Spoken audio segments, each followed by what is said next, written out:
급등락하는 주가. 무엇이 시장을 움직일까? 우리가 몰랐던 종목의 숨은 뒷이야기. 정윤성 앵커가 알려드립니다. 오후장 투자의 모든 것. K스탁 라이브. 네, 마켓 전략 GFM 투자연구소 이진우 소장과 함께하겠습니다. 어서 오세요. 네, 안녕하세요. 선생님, 오늘 자리 네. 안녕하질 못합니다. 네, 오늘 시장 하락을 두면 사실 다른 아시아 증시 대비로도 우리 시장 나쁘게 깊거든요. 네. 어떻게 보셨을까요? 그러니까요. 어제 그냥 하반기 첫날 그나마 선방하나 싶었는데, 네. 글쎄 오늘 꼭 뉴욕장 때문인 것만도 아닌 것 같고, 예. 그래서 지금 이제 지난 금요일 날 트럼프 대통령하고 트럼프 바이든 TV 토론 보더라고 네. 눈이 퀭해서 그 오후에 방송했던 기억이 나는데, 네. 그거하고 연결해서 한번 제가 말씀을 드려볼게요. 네. 지금 금, 그리고 월요일, 그리고 화요일 오전까지 보면서 첫 번째 슬라이드입니다. 그때 제목이 이렇게 나갔을 거예요. 임팩트 약한 미 대선 토론. PC와 첫 번째 슬라이드 한번 띄워주시죠.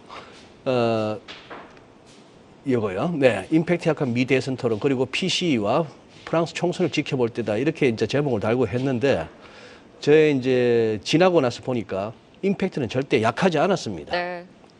임팩트는 약하지 않았고, 그 다음에 PC 물가지수는 시장 예상에 부합했는데요. 이거보다는 지나간 지표고요. 앞으로 확인해 나갈 지표가 더 중요한 것 같습니다. 네. 근데 이 부분이 조금 불안해요.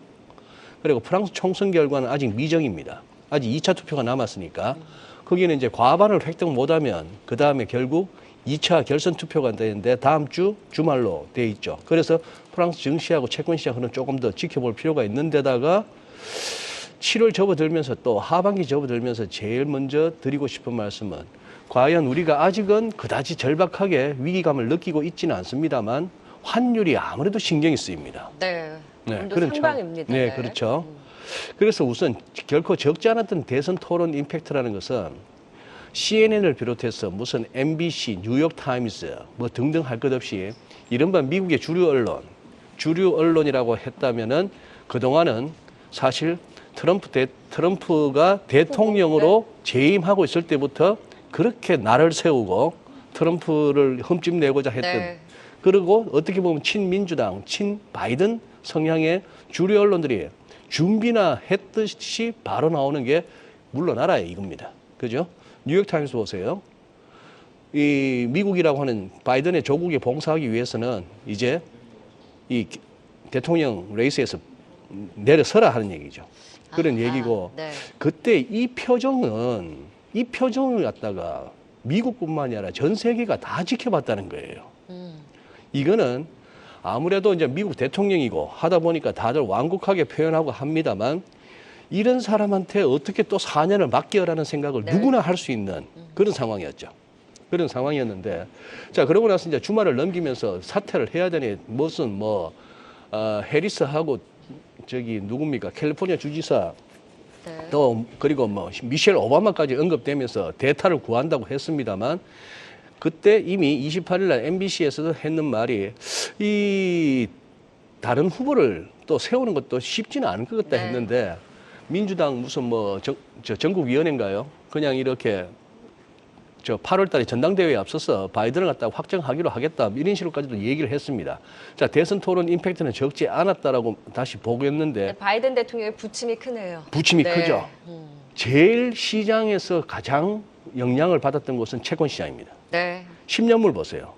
이날 토론 있었고 월요일 있었고. 트럼프가 되면 어떡하지에 대한 반응이었던 그렇죠. 것 같아요.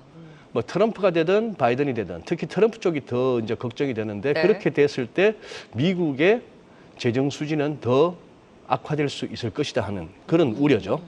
그리고 또 어떻게 보면 길게 봤을 때 인플레이션은 또다시 재가속할 수도 있다는 얘기인데, 지금 여기서 이 부분이 며칠 내로 오늘 내일 중에 확인될 수도 있습니다. 이 저항선을 갖다 뚫고 결국 10년물 기준으로 다시 4.5%라는 크리티컬한 레벨을 올라서느냐 하는 부분이 네. 중요해졌죠. 자, 그 다음에 2년물 한번 보시죠. 2년물도 보면은 굉장히 지금 크리티컬합니다. 다만 2년물은 어때요? 앞서 보시다시피 지금 곧 열 것 같은 이 선들이 10년물, 30년물인 거에 비해서 2년물은 아직 여유가 있죠. 즉, 덜 올랐다는 얘기입니다. 그러다 보니까 결과는 어떻게 되나요? 장단기 금리 역전폭이 지금 급격하게 줄고 있거든요. 줄고 있는데, 자, 그렇다면은 여기서 우리가 또 봐야 될 것은 이겁니다. 닷컴 버블 무너지기 전에, 요때 다 경기 침체 구간이죠.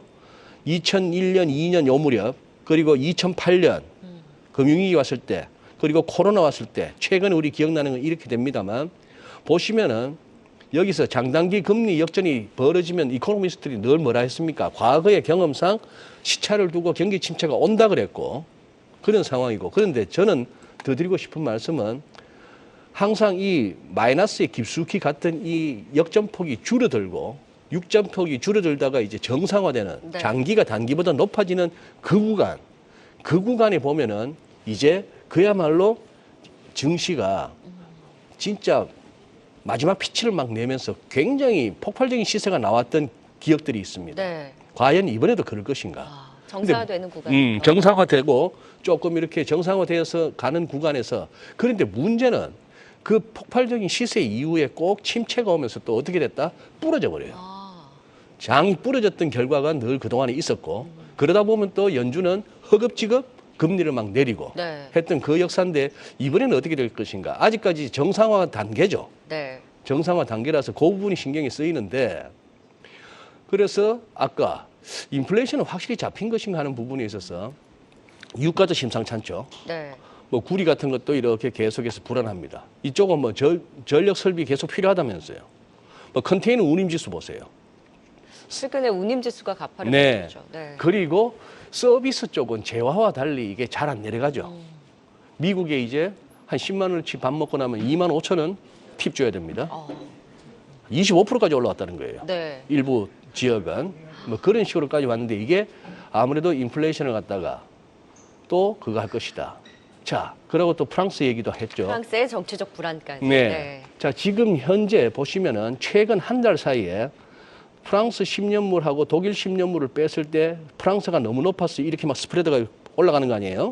자, 이렇게 했다가 지금 선거 끝나고 나서 지금 한 이틀 조금 안정은 됐습니다만 지금 프랑스 국채 이 정도에서 멈출 것인가? 만약 이것이 2차 투표 이후에 그리고 또 국민전선 이쪽에 르펜이 주도하는 그쪽에서 다수당이 된 이후에 프랑스 정치에서 어떤 식의 정책이 펼쳐지는가에 따라서는 이 부분도 봐야 되고 프랑스 지난번 말씀드렸다시피 간당간당하죠. 간당간당한데 위클리에서 후행 스팬이 가격 뚫고 내려갈까요 말까요 지금 빨리 결정해 주세요 하고 있습니다. 그런 상황이고 데일리에서도 보시면은 살짝 선거 결과 나오고 나서 그저께 같은 경우에 월요일 같은 경우에 급등 출발했죠. 일요일 날 선거하고 나서 결과 보고 급등 출발했습니다만 음봉이 훅 나와버렸죠. 뭐 그런 상황이라서 프랑스도 조금 더 봐야 되는 그런 상황입니다. 그러니 끌적지근하죠.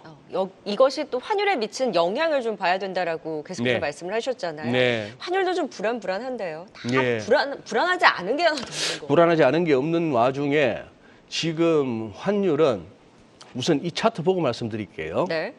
이 차트를 보노라면은 이겁니다. 그동안에 이렇게 환율은 저는 이 우상향하는 점선과 우하향하는 점선, 이 우하향하는 점선은 IMF 외환위기 때 2,000원과 그다음에 2008년 금융위기 왔을 때 1,597원, 1,600원 그 선을 연결했던 이건데 이게 지금 결국 이것과 이것 중에서 크게 삼각형을 그리던 와중에 원화가 강세로 가지 않겠니라고 했던 그것이 사라지고 결국 위로 열렸잖아요. 위로 열려서 우리가 1,444원을 봤습니다. 보고 나서 지금 이렇게 된 상황에 지금까지는 패턴으로 보나 여러 가지 우리나라의 무역 수지, 외환 보유고 뭐 등등을 봤을 때 이게 지금 추세적인 상승보다는 이거 일단 하락에 대한 기술적 반등 아니야라고 그동안 저도 그런 마음으로 지켜봐 왔는데 자, 마냥 그렇게만 믿기에는 지금 위태로워졌어요. 위태로워져서 이제 그동안에 이 점선 안에서 생각하던 것이 2021년 이후부터 아니야 이제 새로운 구간에도 접어들어서 하는데 이 부분도 열리고 해서 전고점도 여는 상황인가 하는 부분인데 지금 브라질 헤알 다음으로 엔화 다음으로 우리 원화입니다. 주요 통화들 중에 이 약세 폭이 그리고 우리보다도 저 밑에 뭡니까? 저 태국 바트, 뭐 필리핀 페소, 뭐 이런 저기 베트남 동 네. 이런 것도 달러 대비 약세이긴 한데 우리보다 약세의 폭이 적어요. 그런 상황에서 자 이걸 갖다가 조금은 오늘 이걸 한번 미리 보시고 네. 지금은 이제 환율을 조금 더 봐야 되겠다. 아직은 당국이 네. 1390 내지 1400원에다가 방어막을 치고는 있는 것 같습니다만 이 부분이 조금 이렇게 신경이 쓰이는 네. 그런 상황이 되었습니다. 1390원 선을 지속적으로 위협을 하지만 여기에서 그래도 좀 어느 정도 저항이 걸리긴 했습니다만 환율에 대한 상방이 뚫리게 된다부터 이제 우려가 되는 만큼 환율의 네. 흐름을 예의주시해야 한다. 시장에 대한 불안 요소들 좀 현상에 대해서 또 자세하게 짚어주셨습니다. 네, 좀 답답한 시장 GFM 투자연구소 이준우 소장과 함께 살펴봤습니다. 말씀 고맙습니다. 예, 감사합니다. 계속해서 다양한 경제 이슈를 알고 싶다면 구독과 좋아요, 알림 설정 부탁드립니다. AI 캐스터 권미정이었습니다.